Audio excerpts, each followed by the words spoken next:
Ready to start. Marcus Phillips. Thank you. Awesome. Good evening, Has everyone. left the meeting. Today is June 3rd, 2020. This is the City of Utica Common Council Pre-Caucus Caucus. We are going to get started with ordinance number 2. This is Councilman Burmaster regarding 611 Spring Street, the sale in the amount of $250. Are you okay with this?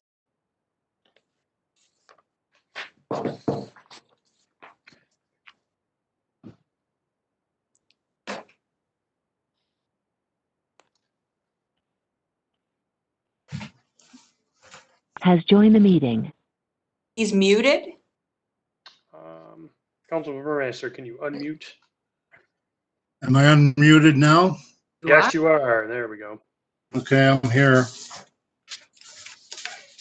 And I'm good with that. All right. Perfect. The second one is an ordinance enacting a neighborhood notification and meeting clause to city codes for all projects of public interest in the city of Utica over 20,000 square feet for $2 million to increase citizen engagement and the decision that has direct impact on the equality of their lives in the city. Would you like to discuss this one or even talk about this one a little bit? Yeah, this is Mark Williamson. Yeah, I submitted myself and with Bob DeSanctis back in October when the big issue came out with the Coverman Center. So we did submit it. It was sent off. I don't have a copy of it in front of me. Did anybody ever find it? Murray, may I answer that? You may.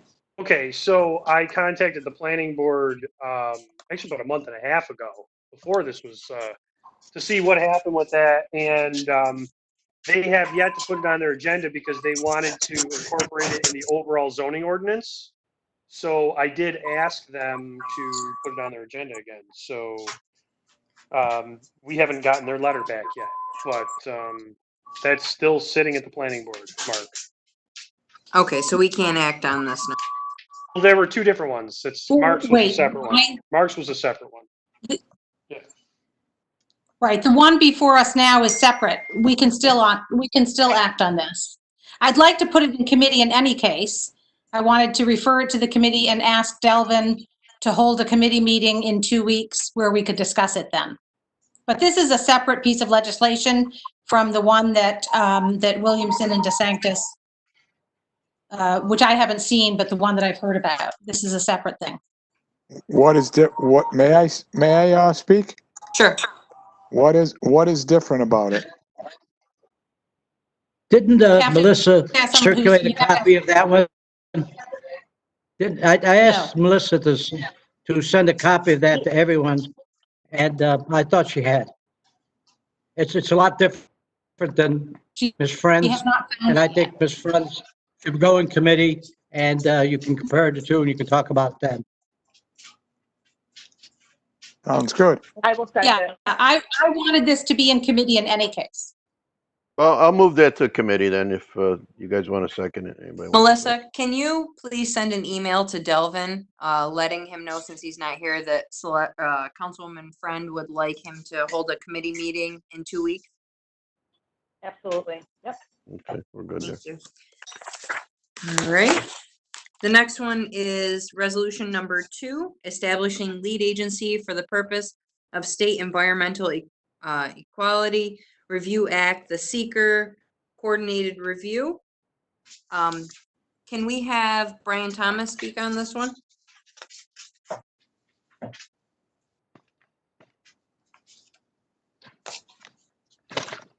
Commissioner Thomas, you're muted.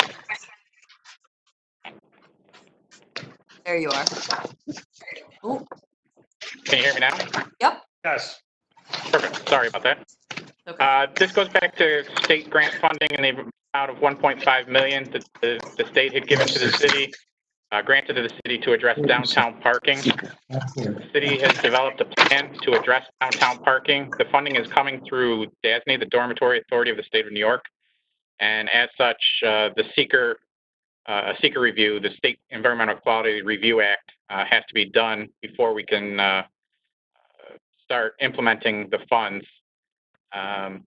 So this resolution really just establishes the Common Council as lead agent and asks the Department of Urban and Economic Development to undertake a coordinated review, which means we'd send a copy of the plan to the funder, the Dormitory Authority, for any comment. And there's roughly a 30 to 45 day comment period before the Common Council can then act and pass a negative declaration, meaning that there are no negative environmental impacts anticipated. Brian, may I ask a question? Councilman DeMarengo here. Sure. Is there a designated area that you already chose to have this done? Obviously there is, but do we have access to that so we could see where it's going to be located? Well, there's a number of elements to the plan. There is a new parking lot that is proposed for underneath the Genesee Street overpass. The city is in discussions with DOT. That is DOT owned land under there. So we are in discussions with DOT. Our engineering department has put together a preliminary plan, and DOT is reviewing that. We will likely have to enter into a permit with DOT for that space, but the grant funds would fund the construction of the parking lot. We're also looking to purchase access and revenue control systems for both on-street and off-street public parking areas, including basically machines at the entrances and exits of various city-owned parking garages and parking lots, as well as pay stations on Genesee Street. All right, and then we will get a copy of just the layout of where they're going to be located. Well, this is just a resolution so that we can secure the funding, because we have to show that we are actually moving forward with it. True, but I would like to see, what we're securing funding for. I mean, where it's going to be, if we're going to be the lead agency. Sure, I can provide that. This is Councilmember Maria. Can I ask a question? Absolutely. Brian, I just wanted a general kind of timeline of, you say that there's a 30 to 45 day review period. When more or less can we expect to get the seeker, and that will begin that clock of 30 to 45 days? I want to know how long we're going to have to review it. That's all I'm interested in. And more or less, how long do these documents tend to be? These are fairly short documents. It's not really a significant action except for the construction of the parking lot. And the only reason this would be a type 1 action is because the parking lot is adjacent or substantially contiguous, as the seeker regs refer to it, to several districts that are listed on the National Register of Historic Places, including Bag Square, East, as well as Lower Genesee Street. Both of those are individual districts that are listed on the National Register. There is, I believe, once we send out the notices to all involved agencies, and it's really just the Dormitory Authority of the state of New York as funder, and possibly New York State DOT as the owner of the land, they would have, I believe, up to 30 days to comment before the Common Council could pass any further approvals, such as a negative declaration. Okay, all I wanted to know is how long will we have to review it? Like, I want to make sure that I don't get it on a Thursday or get it on a Monday and be expected to pass it by Wednesday. That's all I'm asking. No, you'll be provided the same amount of time as the involved agencies. As lead agency, you'll be provided the same amount of time. Got it. Thank you very much. Any other questions on this? I just had one. This is Jack. Sure. Yep. Brian, is this strictly everything within the secret? Is it going to be just everything north of Bleecker Street? Where the corner of Bleecker, the busy corner north? All the parking meters and everything? The pay stations, we're focusing on Genesee Street between roughly Court and Oriskany. So This has nothing to do with, about turning Genesee Street into a, from a 4-laner to a 2-lane street, does it? No, not at this point, no. And hopefully it won't be further on. Well, that is part of the city's DRI, but that's down the road, I think, at this point. Hopefully about 100 years down the road, but, all right, well, thank you. You're welcome. Any other? I just want everybody to understand that this is where this is going, and I don't agree with it. Any other questions on this one?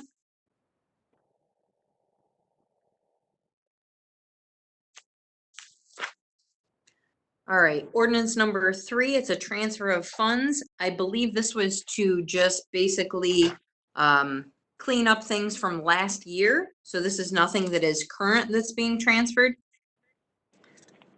Does anybody have any questions on this one? And we do have the budget director on, so if you just want to give us a quick summary, or Mike, you were at the meeting, if you want to give us a Yeah, quick summary. Jack and Mike Yeah, maybe. that's, I was gonna say, I over there. can, I was just waiting to see if the budget director wanted to jump in, but that's fine. So essentially, let me scroll up to the first one here. The first one is just want to make sure I have the correct one. This is the police administrative uniform and CID. Essentially, different officers move between divisions throughout the year. And while we do make transfers throughout the year, at the end of the year, when we figure out the final, salary allotments, this actually moves the wages into the appropriate cost center, specific to the actual police wages and, everything that goes with it: overtime, salaries, social security, et cetera, et cetera, et cetera. So this is the something that we see every year. Some years more than others, and it's pretty straightforward. You'll see less of that with the fire department because they just have many less sub cost centers, which is why the police transfer looks much more substantial, because there's much more movement between the different sub departments. Any questions on this? Majority Leader Mrs. Majority Leader McNeil. I don't have any questions, but this is an ordinance and it's the first time out and needs unanimous. If anybody opposes, we have to.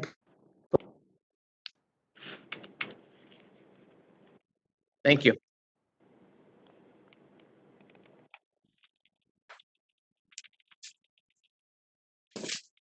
All right. The next one is a transfer of funds, ordinance number 4, a transfer of funds. Do you want to talk about this one too, Mike? Or Same thing. Yeah, I summarized them both basically. This one looks less substantial. It's the same type of situation. You see fire admin salaries going to overtime, et cetera. So, typically, however, these are the things that we note. That's why we're always digging up the cleanups in the budget year. So this type of transfer, we need to actually make note, file away, so that when we're dealing with next year's budget, we can look at that and say, okay, well, why were we off on these? Can we straighten some of it out?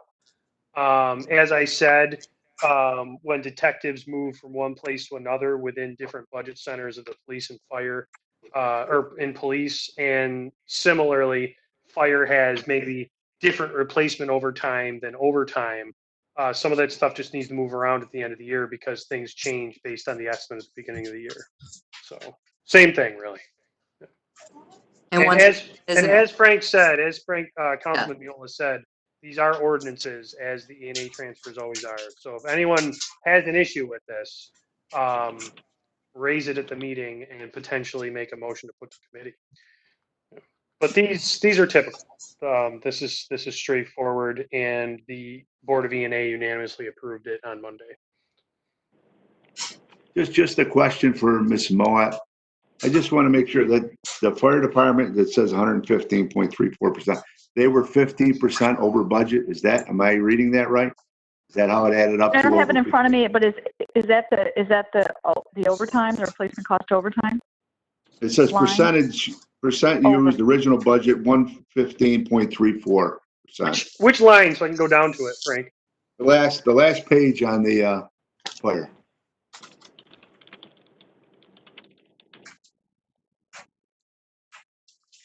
Let me go pull it. Hold on a second. You're getting there. Because I did bring it home. Or is that right there? Like let's say in that one, the original budget for A53418, they went 15% over. Am I right in saying that? Correct. Absolutely. So That's when how, we're reading them, and Yep. then we're just evening everything out, and everything came to 100% taken from one Yes. line item. Yeah, Frankie, that was replacement overtime.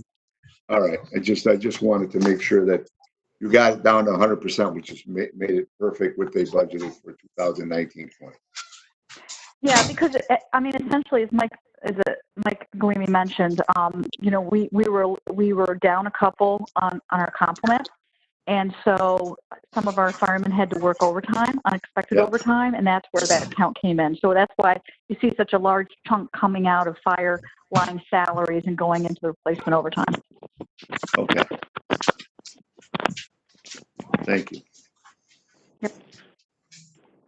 to your credit though, Councilman DeBrango, that's definitely something to note when going into next year's budget, to check on that and see how we're doing for future. Any other questions on that one? All right, the next one is for Councilman Moody. It is a resolution in honor of our essential worker in the city of Utica. I think maybe we should hold off on this one. I know it's going to be full council, but this is his, so he can talk about it this evening. Does anybody?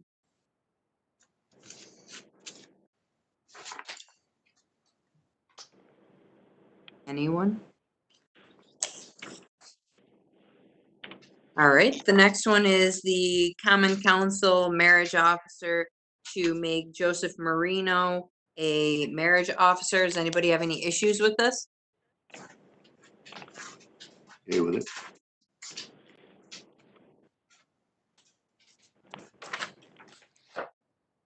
All right, the next is We can't put that in committee? Nah, just kidding. committee. Which committee would you? Legislation and Codes Committee. The ordinance providing for remedies regarding certain sections of electricity under section 2-6-325 through 3-6-329 and section 2-6-334 through 2-6-341 of the City of Utica Code. I know that we have the Codes Commissioner on if he wants to speak about the changes on this one or our corporate counsel. I'm sorry, this is Celeste. What happened to the intermunicipal agreement? Did I miss something? Full agreement, the one that came down after the packet was put this together? morning at 9:40 in the morning. Okay, well, if we're moving, Councilman McNeil is moving through the packet that was presented and organized for the pre-meeting caucus. Anything Or else? Councilwoman If you'd like to McNeil. bring anything else up after the packet is through, then we could do that. If you'd This was added to the packet, but that was my understanding. It was added to us, but I don't believe that that's something that is of urgency. Okay, I'll I'm take it. just going off the packet that was introduced to us from our clerk. If we want to discuss that and we have the time to discuss it, that's our decision at that point. Okay, I didn't mean to Oh, slow no, us down. you're good. All right, so here we are, Councilwoman McNeil. I have the legislation before us that you just mentioned. So the changes with regards to this, do we want someone to speak upon that? I don't know if the codes commissioner or corporate counsel wants to speak on it. We spoke about it before. This is Marcus. Can I speak? Is that okay? Absolutely. All right. We spoke about it before. I've spoken about it individual with some council people. This is just us looking to change our permit fee schedule and to do electrical inspections in-house the same way we do plumbing inspections. Right now, if you're putting a plug in your kitchen or if you're building a hospital, the fee for the permit is $35.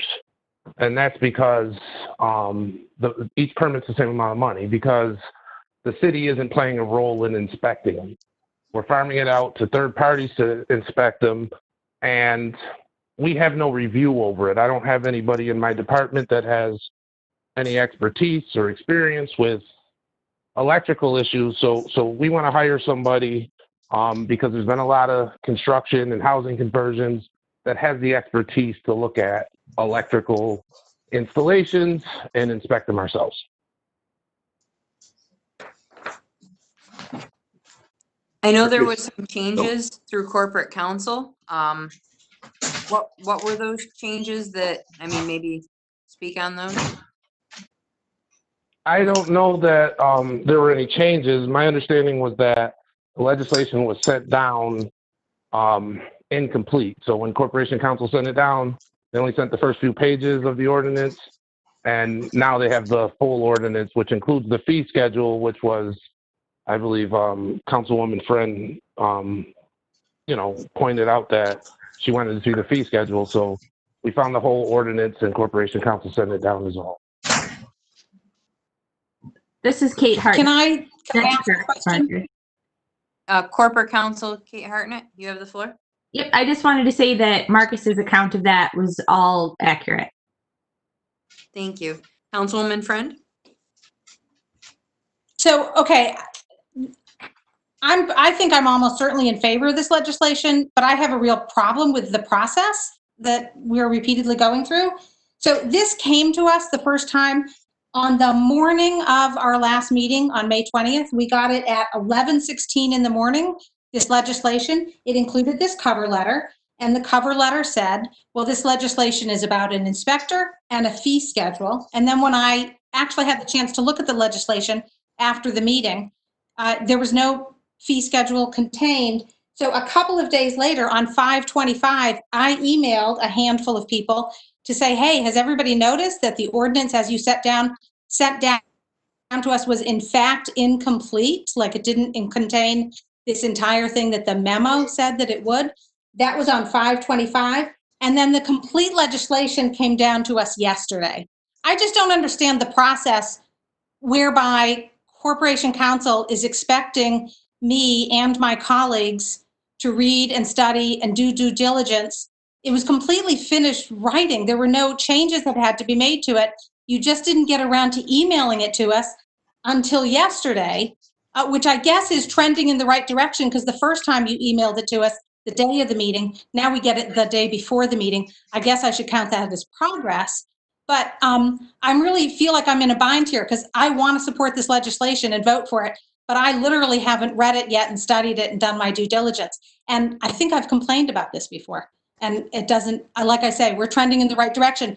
Although at this rate, I won't get it for a week in advance for another 3.5 months, I believe, would be sort of, that's how I would do the math. I'm going to get it, if I get a day earlier for every meeting. So I just don't know what's going on. I don't know when I pointed out that on May 25th, that the ordinance was incomplete. I don't know why it didn't the next day come down to the Common Council. And I printed it out and studied it. We have a procedural problem. We have a little procedural problem here.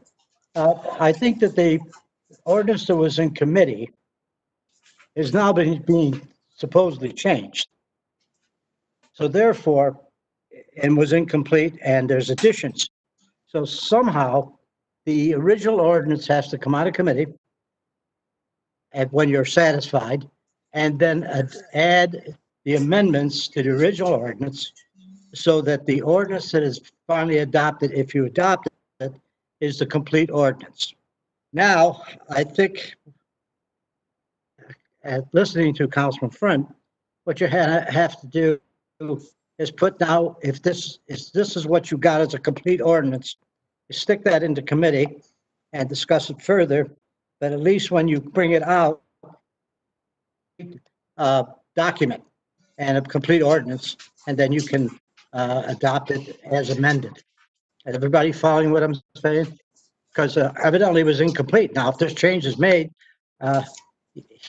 you just can't, you have to specifically amend now, or wait until after you discuss it. And if you want those amendments, fine, then you amend it, and then you vote on it as a complete ordinance. That's the way I see it. President Galimi, you have the floor. Huh? Judge, I have a question for you, Judge. If the council wanted to act on this one, which is complete, which was sent down yesterday,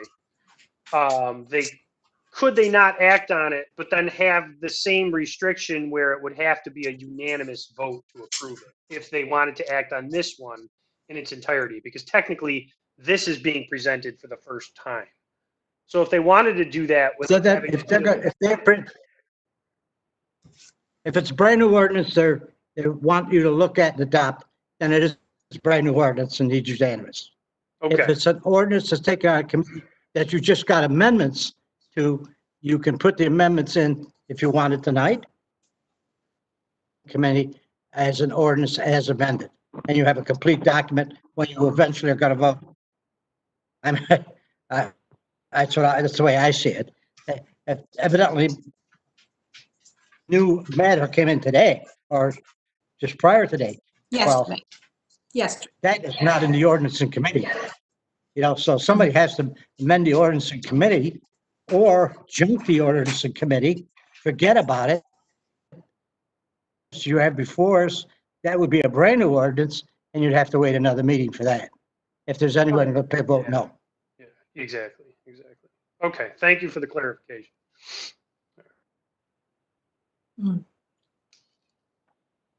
Councilwoman McNeil, this is Kate Hartnett. May I address Councilwoman Friend's very legitimate complaint?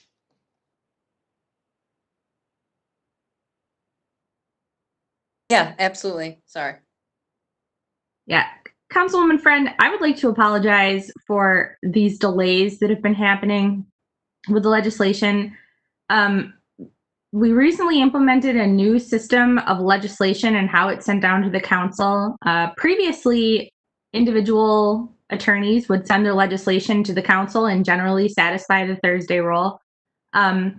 It's been a little bit different now. All of the legislation, no matter who prepares it, is being funneled through one attorney, and that is me. And sometimes there are multiple versions that are being sent to me, and it doesn't always end up correctly. I didn't end up having the correct version of this legislation to send down to you. We thought that it had been taken care of. That's why it ended up coming late. I'm kind of looking at how the system is working. We've only been doing it for a month or so. I think it probably worked a little bit better the way we used to do it. So I'm trying to rectify this situation so that we aren't sending legislation to the council the day of the meeting or the day before the meeting.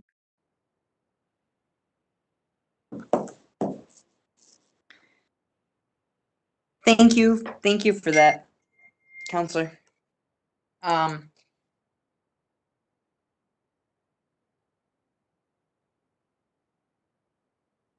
Maria, I got a question. Heather's trying, I just got a text message. Heather's trying to get in. For some reason, she can't speak. Is she muted? She I'm is not here. I just didn't want muted. Oh, okay, there we go. I just, Oh, Councilwoman McNeil, can I add something? Absolutely.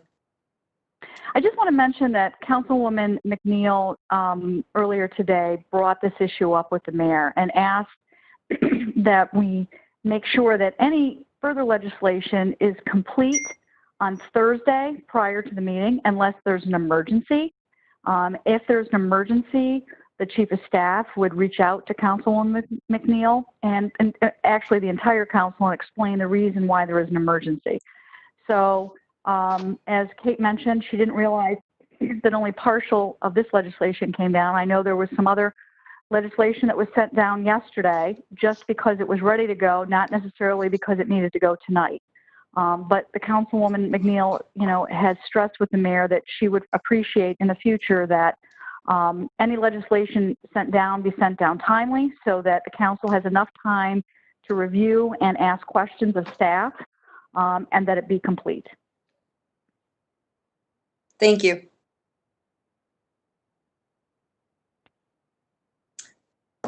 Anything else on this matter? Well, I had a question, Maria, Jack. Okay. So Is I this- asked, Hello? Go ahead. Councilwoman Meadow has the floor, and then Councilwoman Well, Friend has uh, it. Marcus, you still on? Is Yeah, I'm Marcus? still here, Jack. Marcus, is this Yeah, I'm anything still here. that's got to be passed today, or or could we put it into committee until the next? So the only risk of until the not, next I meeting? mean, all right. So the only risk of not passing it today is just the same as the risk were before, in that I have to treat everybody according to what the law is when they apply for a permit, when they request a permit.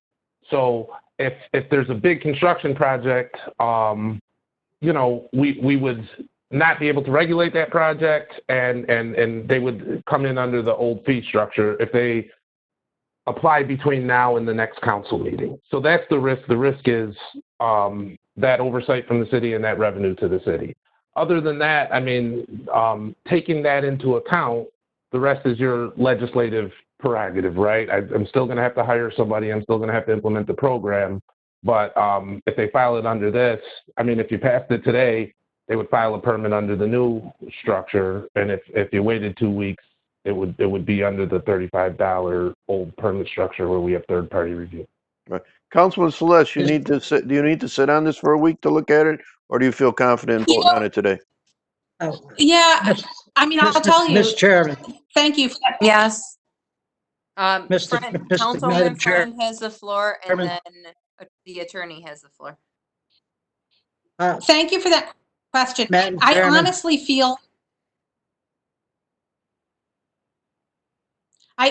feel stuck because I believe what Commissioner Phillips is telling us.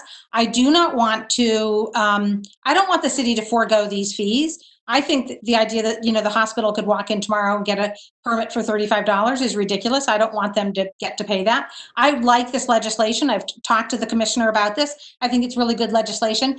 And yet if I vote for it, I am literally voting on something I have not studied. And that, I'm screwed either way, excuse my language. But I really feel like I am stuck between a rock and a hard place. And I feel like Corporation Council has put me there. I'm sorry to be so cranky, but I'm cranky. So I guess what I might say is I can vote for this because I do think it's really important. I think it's good for the city, good for our constituents. And let me be clear, this is it. Never, ever ask me to vote on something complicated like this. Again, I'll be the person who holds it up. So, and I want, this is a nice public meeting, making a good public commitment, and my constituents, I want them to hold me to that. I really, it just feels really not good to be voting on something I haven't read and studied. But I do not want to be the person who keeps the city, who denies the city all that money. I think it's a really good ordinance. But please do not put me in this position again, because the next time I'm going to side with my integrity on this. I don't know. That's a snarky way to put it. I'm sorry. Right. I apologize. I take that back. Right. But please don't put me in this position Madam anymore. Chairman. So thank you for the question. Judge Garrone has the floor. Chairman, I'm going to repeat what I said before. If you want to vote on this tonight, and it is different than the one that's in committee, which does not need a unanimous vote from committee, and you have to amend it with the supposed changes accurately showing what the ordinance now looks like amended. If you do that and the amendment passes, because it came out of committee and was amended, it can be passed tonight without a unanimous vote. Now, if somebody there on this council knows, because I'm not sure what it looks like now, because I before me, so I don't know what the difference is to say you start from here and amend from here. If I tell you that, I can tell you that, and you can. That I'm not prepared to do that because I don't see it. you see? And like Councilman Friend, I can't prepare a piece of legislation that I thought in committee was all complete. Now I find it wasn't and isn't. So therefore, unless somebody can make that amendment to reflect what would be the final piece of legislation you're voting on, I have no objection to voting on it and passing it. But I don't know if there's anyone there who can do that. And if you can, fine. I know I'm not prepared to do that, as I'm seeing it for the first time. If this is the one I have in my hand is complete, I ran it off today. It's quite long, and I can't compare it with the one in committee because I don't know what it looks like. So I apologize for that, but I wasn't prepared to do this either.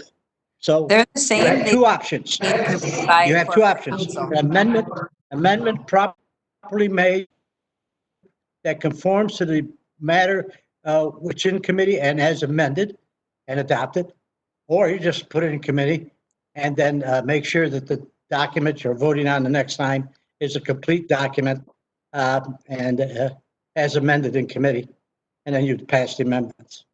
And you start where the other one ends from this one, what it changes.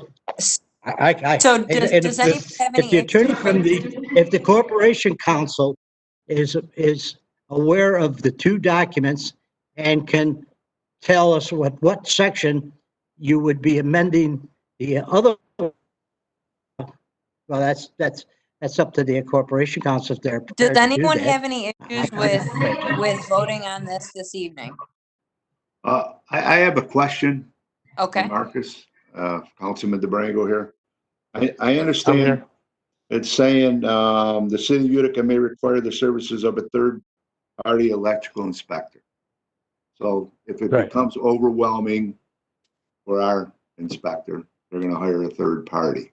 Now that third party is going to bill whoever they're going to be building they're inspected. Are we going to get a percentage off of that? How are we going to maybe get some funding or get a percentage of the third party inspecting other buildings? Or we just hire him and he's on his own or she on their own and they send the bill to the city, or how does that work? Okay. So that would work more or less like the current structure, except with the new flat fee schedules. So if we hire a third party, the third party, we then contract out to them and we pay them what they would normally charge with an inspection like this, which is in line with what our permit fees would be. So we can't stand to gain from permits. The reason we charge for permits is because of the labor expended in the time spent and the clerical costs. So if we hire a third party, they're the ones doing all those things. That's who makes the money. The reason why that's in there is because, number one, we anticipate there might be a gap with the hiring initially. Number two, we're only hiring one guy. So if the work in the city becomes overwhelming, we might then look to hire another inspector. But in the meantime, we would have to do something if the person suffers some kind of injury. So we wanted to have a contingency plan if we can't handle the volume. But we do anticipate that we can handle the volume because we have one plumbing inspector. But if we can't, we want to be able to do what we're doing now and have a third party come in and inspect the building. Okay, so it's not going to cost the city any money.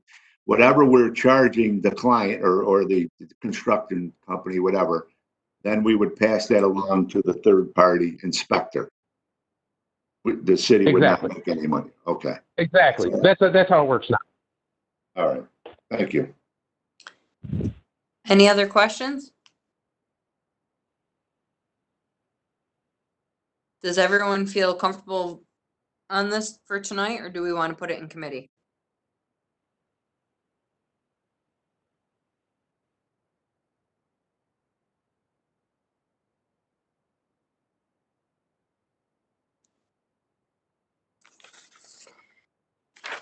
All right, we'll move on to the next one.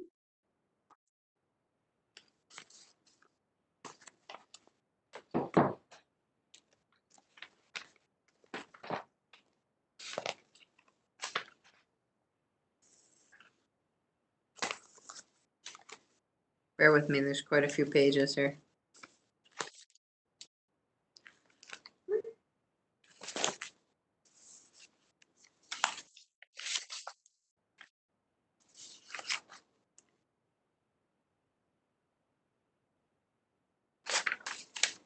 I believe the next one is the feral cat ordinance. Yeah, If Council Beatrice wants to speak upon that. Yeah, I'm gonna speak on this when I get to the floor tonight, and then we'll go with it from there. I'm not gonna pull it out of committee tonight or anything like that, but I'm gonna speak on this when we're on the floor, okay? Okay, sounds good. Thank you. The legislation in the Public Safety Committee is the ordinance 5A, towing. This is an ordinance amending chapter 2028 of the city code regarding the towing and wreckers. As far as I know at this point, the general consensus is that we want to meet when we can meet in person at the next meeting to discuss this at a. That is correct. I did speak to you about this, Yep. Councilman DeBrango.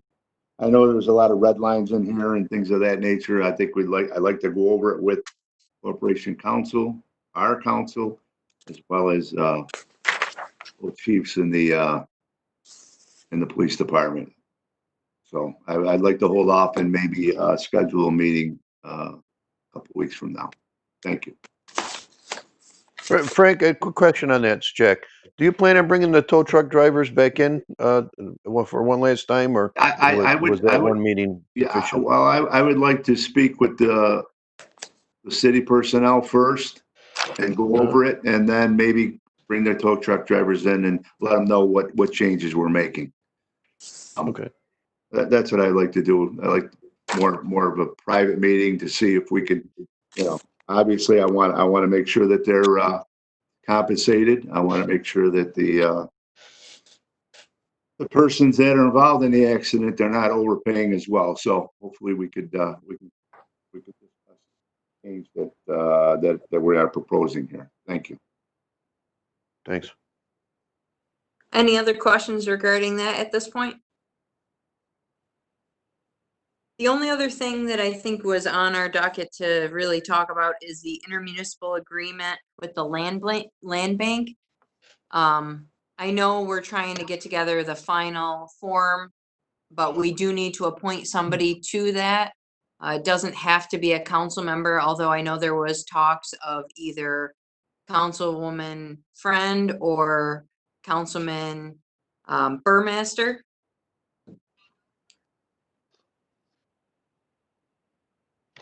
Does anybody want to talk about that? Maria, this is Celeste. You're just asking who we need to appoint somebody. That's all you're saying? We had talked about it when we were in session together.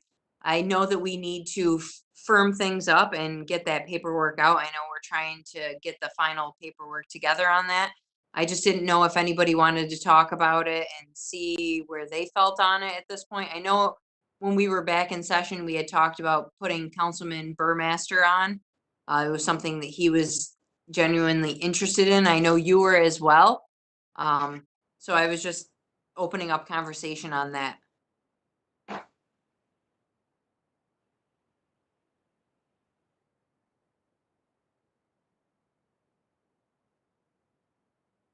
President Galimi, do you want to talk about the piece of legislation? Well, the legislation,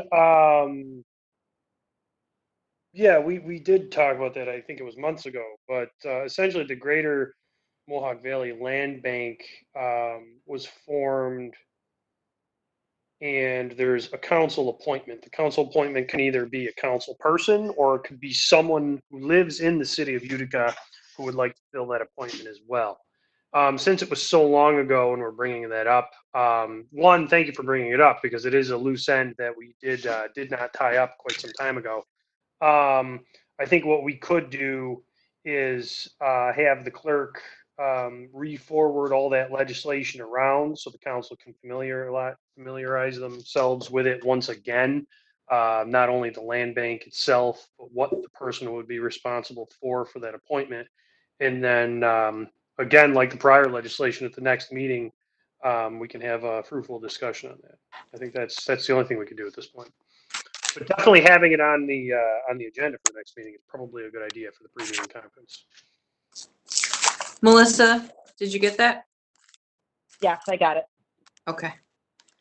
All right, with anything else anyone wants to discuss before we get into our regular meeting? Can we have 5-minute break?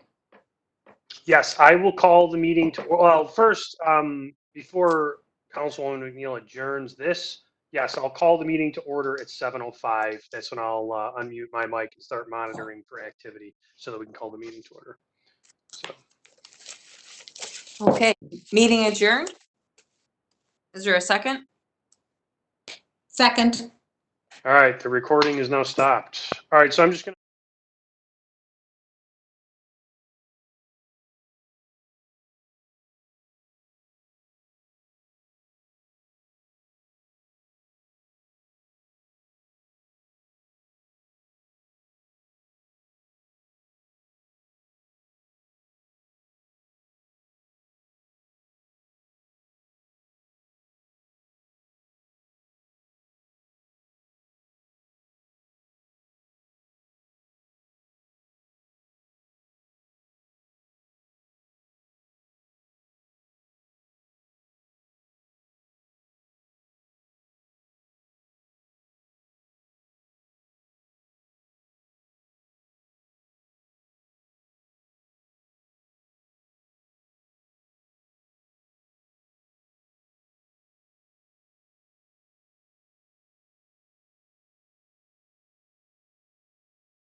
call this meeting to order for the City of Utica Common Council. Please call the roll, clerk. McNeil, Here. Burmaster, Here. Friend, Here. Miola, Present. Moody. Okay. Beatrice, Here. Williamson, Here. Lomedico, Present. DeBringo, Here. and Galimi. Here. Okay, we have 9 present. Council member Moody is not present tonight. Okay, thank you very much. We're going to begin with the pledge, followed by a moment of silence for the deceased members of the council. I pledge allegiance to the To the flag flag of the United States of America and to the republic for which it stands, nation, nation, under God, God, and indivisible, with with liberty. liberty and justice for all.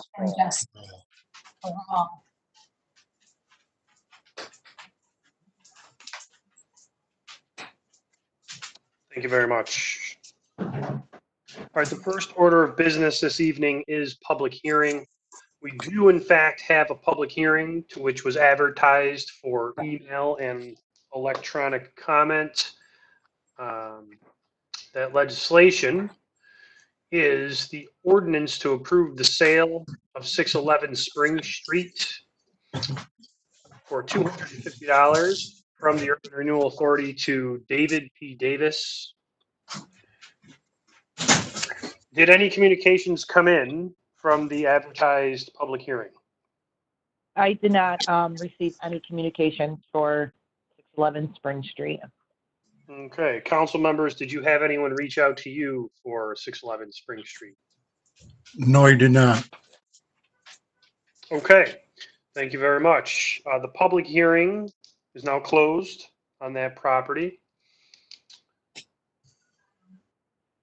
Do we have a motion to pull 611 Spring Street from committee? I'll make a motion. McNeil? Thank you. Is there a second? Brango.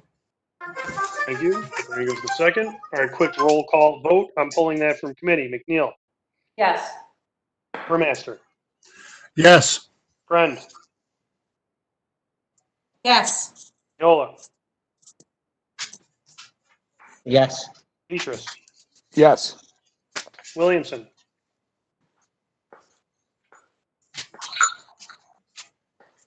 Williamson, Yes.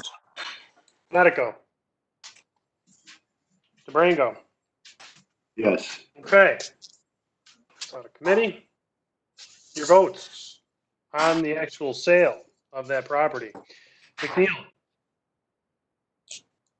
Burmaster, Yes. Friend, Miola, Yes. Beatrice, Yes. Williamson, Yes. Medico, Yay. and DeBrango. Yes. All right. Sale of 611 It is Spring adopted. Street has been passed. Thank you, clerk. Thank you. Okay. We actually have no other pieces for public hearings. So the next order of business is the minutes. Have the minutes been dispersed? Clerk? Yes, Deputy the clerk? minutes, minutes were distributed to the council through email on May 21st. Okay. And they are available to the public upon request. Okay. Would we like to read those, or do we have a motion to dispense with the reading? I'd like to move that we waive the reading of the minutes. Okay, someone has moved that we waive the reading. Is there a second? I'll second it. McNeil? Okay. Quick roll call vote. McNeil, Yes. Burmaster, Yes. Friend. Friend. Friend. Lost audio? Yes. Miola. Yes. Beatrice. Yes. Williamson.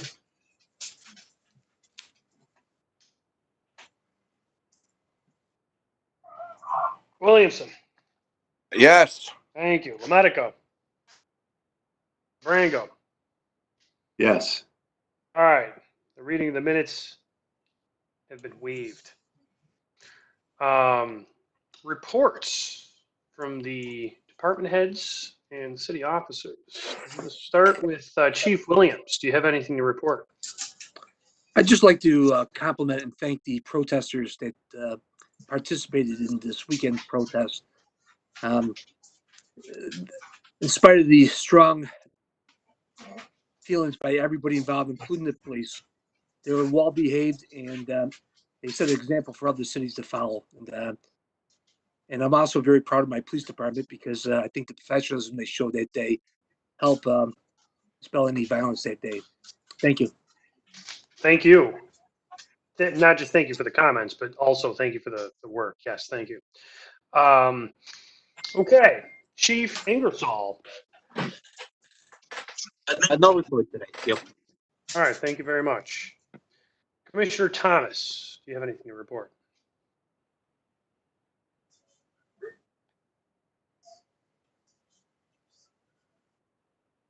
Commissioner Thomas did come off mute. I'm not sure. Are you reporting or are you saying that you have nothing to report?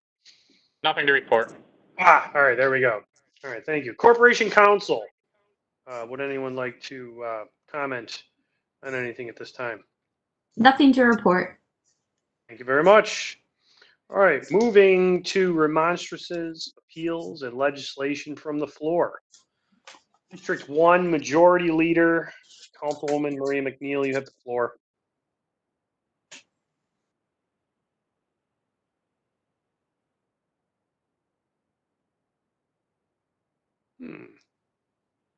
Councilwoman, I believe you're muted.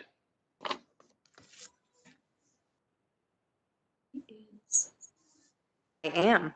Okay. There we are. At this point, I'd like to introduce and move resolution number 2 to establish the lead agency for seeker review. Okay. Would you like to summarize that legislation?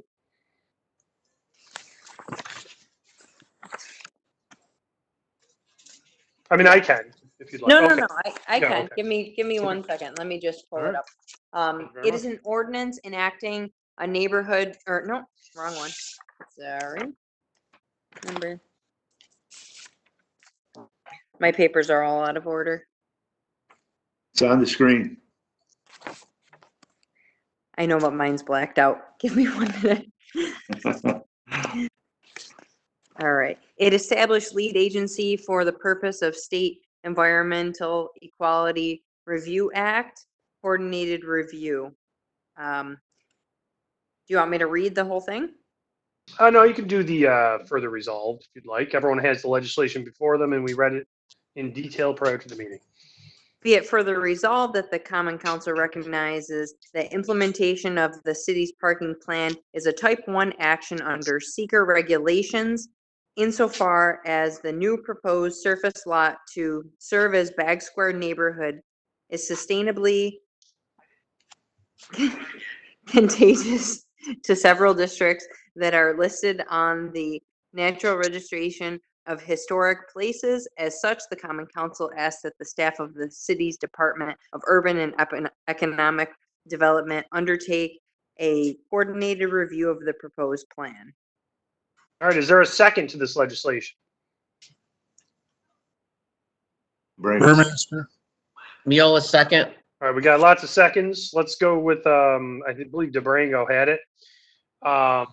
And bring it to a vote. What were your votes, McNeil? Yes. Burmaster? Yes. Friend? Yes. Miola? Yes. Beatrice? Yes. Williamson? Yes. Medico? I plan on voting yes for this, but once again, I have to state, when the time comes when they're looking to reduce Genesee Street from a 4-lane road to a 2-lane road, as this parking plan has, I will be voting no against that. But I will go ahead with the further study on the Seeker Act here. So, yes. Okay. Durango. Yes. Thank you. Thank you for the comments as well, Lemetico. Okay, clerk, please reflect the vote. 8 yeas adopted. Thank you very much. Councilwoman and Majority Leader, you have the floor once again. And I'm all set. Thank you. Okay. All right, so District 2, Councilman Burmaster, you have the floor. Okay, now that Spring Street, do we vote on that again? No, we're all set. That was the public hearing, so we're good. Then I have nothing at this time. Thank you. Thank you very much. 3rd District, Councilperson Friend, you have the floor. Thank you. Thank you, Mr. President. Okay, I have a few just sort of remarks, and then I'm going to move on to some legislation. So it's now June, which is Pride Month, as everybody knows, which reminds me of all the ways in which people are held back by oppression and inequality. I was at the march and the rally in Kemble Park and Oneida Square on Sunday. It was really an incredible moment for Utica. We came together as one, both to allow ourselves to express our sorrow and rage at the murder of George Floyd, but also to express our collective commitment to the very simple claim that Black Lives Matter. And then yesterday, I was at the candlelight vigil and rally in New Hartford. And one of the speakers, and I unfortunately don't remember his name, but one of the speakers made reference to a hymn that some call the Black National Anthem, Lift Every Voice and Sing. So I came home and I looked up that hymn because I wanted to see all the verses. I encourage everyone to look it up. You can search for it on YouTube. It's a very lovely hymn. And the first few lines read, lift every voice and sing, till earth and heaven ring with the harmonies of liberty. Let our rejoicing rise high as the listening skies. Let it resound loud as the rolling sea. And I like these words, and I really enjoyed the hymn listening to it on YouTube, in part because they remind me of something that is at the core and that remains at the core of my political and moral commitments, which is that when we allow some voices to be squelched by poverty and oppression, by injustice and inequality, then we deny not just those people's right to sing, but we also deny ourselves their songs, right? So we don't get to hear their own voices lifted by their rejoicing. So in other words, when we deny others, we inevitably deny ourselves. Fannie Lou Hamer said, no one is free until we are all free. And that quote often gets attributed to Martin Luther King, and it's actually Fannie Lou Hamer. So I want to continue to encourage all of us to work to create a Utica for all of us. And I do just want to amend to that I really appreciate the work and spirit with which the Utica Police Department came to that rally and march on Sunday. They joined us in the march, which was really terrific, and I was very glad to have their company. Okay, so that's it for my public remarks, and now I would like to move on to introduce a piece of legislation. I would like to introduce this and then place it into committee, and I think it belongs in the Codes Committee. So this is proposed ordinance number 1, ordinance enacting a neighborhood notification and meeting clause to city codes for all projects of public interest in the city of Utica over 20,000 square feet or $2 million to increase citizen engagement in the decisions that have direct impact on the quality of their lives in the city. Do you want me, Mr. President, to read it? I can do that super quick. Sure. You have the floor. Okay. All right. Whereas democracy depends on citizen engagement, and those citizens should be able to be involved in decisions over development projects that have the potential to transform the sightline, safety, traffic patterns, aesthetics, and or overall character of a neighborhood. And whereas the city of Utica under current zoning code section 2-29-108, when a public hearing is warranted, will give required notice to, among other requirements, the official local newspaper not less than 10 days and not more than 21 days before the date of said hearing. And whereas according to code section 2-29-108, 3, as it currently reads, quote, with respect to an application for amendment of the zoning map, the clerk of the planning board shall send written notice to all owners of property within 200 feet of the exterior boundaries of the subject property. Such written notice shall state the date, time, and place of the public hearing, the present and requested zoning of the property, the location and size of the property, the nature and use of the land proposed, and the name of the applicant. Such written notice shall be postmarked not less than 10 days before the hearing to the last known address of the owner as shown on the current real estate assessment books. End quote. Therefore, be it ordained that the city of Utica officially, by way of this ordinance, create City Code Section Article 12 entitled Neighborhood Notification and Meeting Clause. Article 13 should read, Section 229701, when required.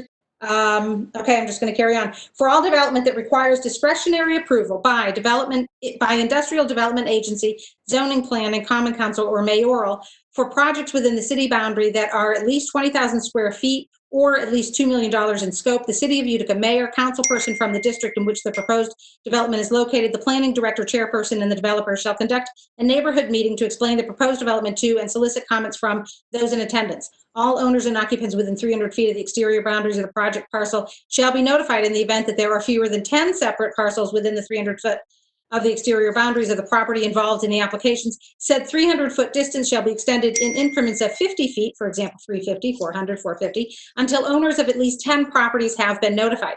The notification shall be by first-class mail and shall include a brief description of the proposed development and the date, time, and location of the neighborhood meeting.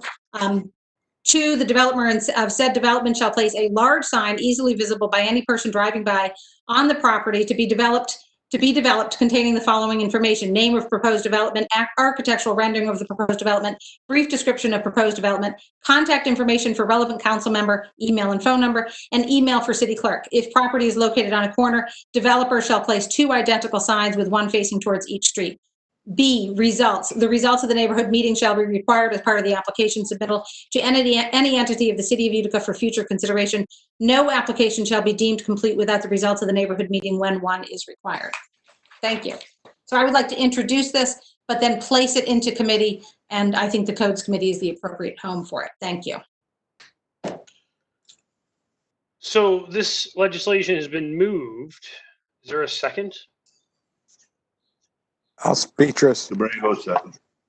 Okay, so Beatrice seconded this. Now that the legislation has been moved and has a second, if someone would like to make a motion to place this in committee. Beatrice. All right, so Beatrice has a motion to place in committee. Is there a second to that? McNeil. All right, thank you. Your votes on the motion to place in committee. McNeil? Yes. Burmaster? Yes. Friends? Thank you. Miola? Yes. Beatrice? Yes. Williamson? Yes. Lomatico? Yes. Brango? Yes. That's 8 yeas. It's in committee, and that was the codes committee as specified in the motion. Okay. Councilperson Friend, you have the floor once again. You have anything else? That's it. That's all I have. Thank you, everybody. Thanks so much. Councilman and President Pro Temp Frank Miola, District 4, have the floor. Thank you, Mr. President. I'll yield my time to my. All right. Thank you. Thank you. Thank you. Councilman Beatrice, District 6, you have the floor. First thing I'd like to comment to Delvin on, I think it was a great job with their parade, the demonstration on Sunday. I think it was a great job. I think the police, I think our city ought to be very proud how we handled that. I'd also, I want to thank everyone who's reached out to me, myself, the fellow council people, in regards to a feral cat issue that we have in the city of Utica. By doing this, I've become very educated in this matter, both pro and con. And I've also learned that currently the legislation that I have in committee is not the answer. In the coming weeks, I plan on working with the mayor's office, corporation council, my fellow council people, animal control, and whoever else would like to help me to come up with new legislation, okay, that I could make all parties happy, which I know will be very, very difficult. I'd like to point my legislation more toward the areas where residents are harboring these large quantities of cats. I understand how much people love their animals, and I have no problem with that. But I also see this incidents where people are living next to these communities of 20 to 30 to even 40 cats, and no resident in the city should have to live like that. I've seen the damage that they've done. I've seen, you know, there just causes a lot of problems. And I don't think that, you know, they should, anybody should have to live like that. So I really need, I need my fellow council people. I need all of us to get together to come up with a solution for the people in the city. The last thing I'd like to say is feel free, you guys. I have no problem with the public out there listening. You've been calling me, you've been emailing me. I have no problem with that. And as you know, I've probably called every one of yous back and talked live to you. But just know that this is not something that can be fixed overnight. And I give you my commitment, and I'm going to call on my fellow council people to, we need to solve this problem. Thank you. The last thing I would also like to thank, I'd like to thank the Utica Food Bank and the Compassion Coalition. This past week, I volunteered along with Councilman Williamson at the drive-through food giveaway. We served probably over 500 people. It was, you know, very rewarding. It was, I'm glad that Chief Brooks asked me to help out there. I'd also like to give a shout out to a couple of my constituents in North Utica, Mary Sansbury. This lady went up and down the streets in North Utica, putting notes in their mailboxes, asking for food. They brought the food to her house. She called me and we delivered the food to the food pantry. And lastly, I'd like to thank one of my constituents, Bo Rosansky. I hope I said his name right. I've known him for 1,000 years and I never say his name right, for his large donation to the food pantry. Thank you, everybody, and have a great night. Thank you very much. Councilman and Minority Leader Mark Williamson, you have the floor. I yield my time. Just one thing though. I want, you know, the police department did a hell of a job this, and the city of Utica, you know, keeping tempers down and doing a really good job in the city and not destroying anybody's personal property or anything like that. So I thought that was awesome. That's all I have to say. Thank you. All right, thank you. Councilman Lomedico, you have the floor. Oh, thank you, Mr. President. I was also at the get together there at the Oneida Square, and like to compliment the people and as well as the security forces that were there. I have a T-shirt that says the Utica, the city of virtue, and you know, I think the city was a city of virtue then. They showed courage and bravery, and not falling in line with some of these crazy people that are destroying the good work that everyone else has put together and trying to create these well-deserved protests. They said temperance and moderation. They did it in style. They showed generosity. They showed the pride of Utica. So I was really touched by how well things went, and so good job everybody who put it on. And again, thank you for the security forces, the county, state, and the city of Utica. You guys did a great job. That's it. Thank you.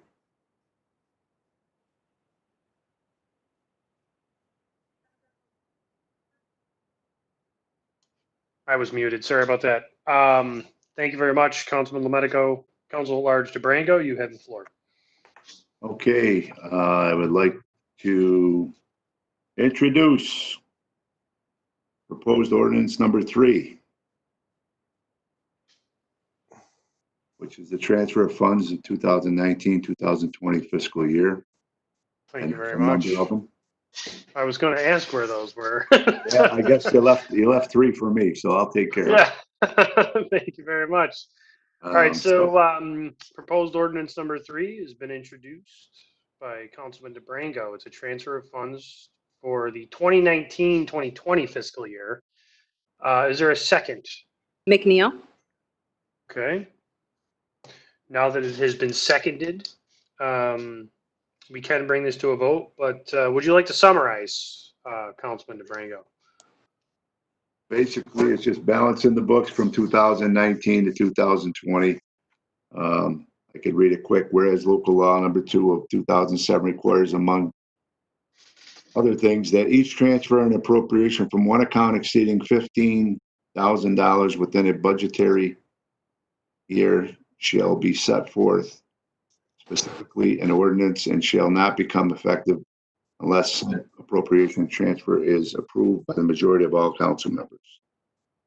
Whereas the Board of Estimate and Apportionment did approve the particular transfer herein after, more particularly described in June 1st, 2020. Now therefore it ordained that the city controller is hereby authorized and directed to make the following transfer of funds. And there's a number of transfers. Mm-hmm. And I have them on the screen shared for the record. So. All right, your votes. McNeil. Yes. Burmaster.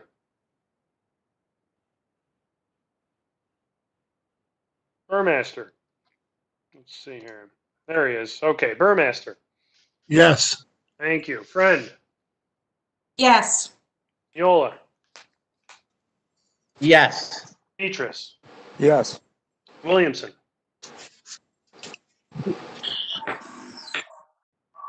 Williamson. Yes. Thank you. Lometico. Rango. Yes. Thank you very much. That ordinance is passed. Do you have anything else for us, Councilman? Next up, I'd like to introduce proposed ordinance number 4. Pretty much the same, but it has to do with the fire department. Yes. All right. So it's budget year 2019, 2020. Is there a second to this E&A transfer, which must be approved by the Common Council? Explanation is to reclassify salary-related items within overall fire cost centers. Burmaster, second. All right. Burmaster's the second on that. Your votes. McNeil. Yes. Burmaster. Yes. Friend. Yes. Yola. Yes.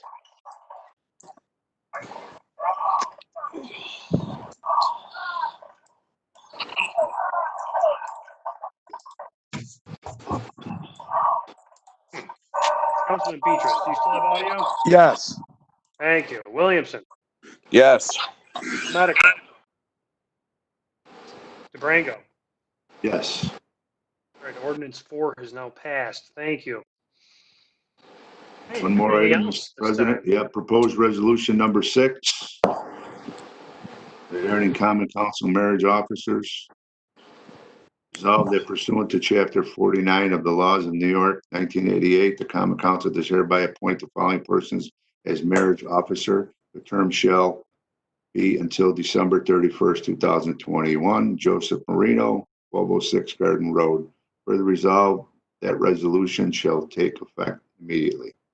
Okay, is there a second? Do we have a second? Second. Yeah. Yes, I got it. Okay. All right, so we'll go with friend. That's what I heard first. And your votes. McNeil. Yes. Burmaster. Burmaster. I think he's muted. Hang on, let me unmute you. Burmaster. Yes. Thank you. Friend?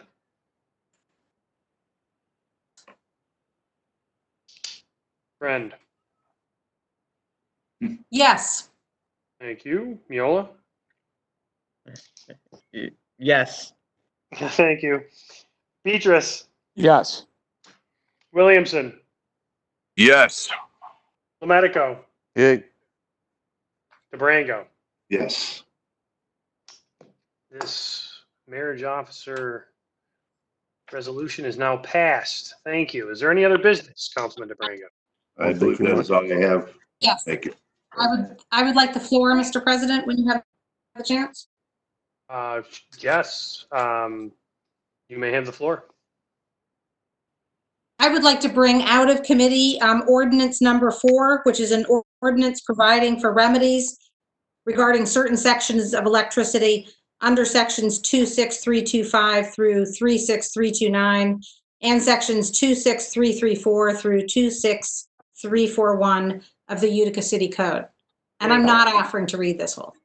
Okay, no one is offering to read this. I will summarize Right. some select pieces and make sure that it is all on the screen for the record. I just need to find it in the packet here. And then we'll be all set. Here we are. Okay, so this ordinance that has been moved. Need a second to bring it out of But committee? I'm going to summarize before we get that second. The ordinance that has been moved is the ordinance providing for remedies regarding certain sections of electricity under sections 26325 through 36329 and sections 26334 through 26341 of the Utica City Code. Whereas the City of Utica, in an effort to update the electricity ordinance and modify the fee structure set forth herein, and allow the City of Utica to become the inspecting authority of all electrical work within the city, and in an effort to closely monitor the safety of updates, modification, and/or work to electrical openings or units specified herein, the City of Utica desires to amend the electricity ordinance to accomplish this goal. And whereas this ordinance shall amend and add provisions to section 26325 through 36329 and sections 26334 through 26341 of the City of Utica Code of Ordinances. Whereas all other sections not specifically mentioned herein shall remain in effect with no changes. Now therefore be it ordained that the City of Utica hereby amends sections 26325 through 36329 and sections 26334 through 26341 to read as follows. I'm going to scroll through so that this is captured on our meeting, but we have all reviewed and read this. Section 26326, 26327, Division 2, 26328, Subdivision C, permits. This is all discussed in the initial whereas clauses.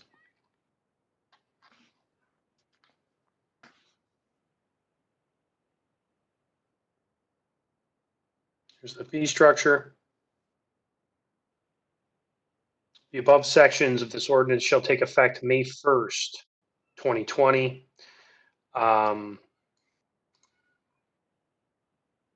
And also attached. Yeah, I was going to ask for an amendment on that. I just wanted to mention that also attached is the new permit electrical. Now, do we have a second to this legislation before we amend? I'll second it. Okay, Beatrice has a second. Councilman Miola, would you like to make a motion to amend that? Yes, to be it ordained, when this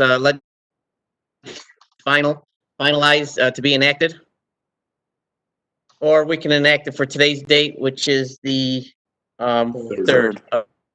Okay. All right, so on the screen, there's a motion to amend from Councilman Miola. Is there a second? I'll second it. Okay, that's Beatrice. Your votes on the amendment. McNeil. Yes. Burmaster. Yes. Friend. Yes. Yes. Miola. Yes. Beatrice. Yes. Williamson. Yes. Medico. Yay. DeBrango. Yes. Thank you very much. So I'm just going to put strike through on that. All right, so this has now been amended to read: the above sections of this ordinance shall take effect June 3rd, 2020. If there is no further discussion, your votes. McNeil? Yes. Burmaster? Yes. Friend? Yes, and I'd like to come back to me to qualify my vote, please. Okay. Yes. Neola? Thank you. Neola? Yes. Beatrice? Yes. Williamson? Yes. Lomatico? Hey, DeBrango? Yes. All right, before we call the vote, clerk, Councilperson Friend has requested the floor to qualify. Councilperson Friend? Thank you, Mr. President. I'll keep this brief. I just want to make it clear that this is legislation that came to us at the last minute. And too long of a story to explain why. It was incomplete. It got completed, but it got completed at the last minute. I am in general really uncomfortable voting for things that I haven't really studied, especially they told us it. when they're long and complicated as this is. Other things, I don't care so much, or it doesn't matter so much. But I just want to make it really clear, I'm not going to do this again. I'm not going to vote for something that I haven't had the chance to really carefully vet.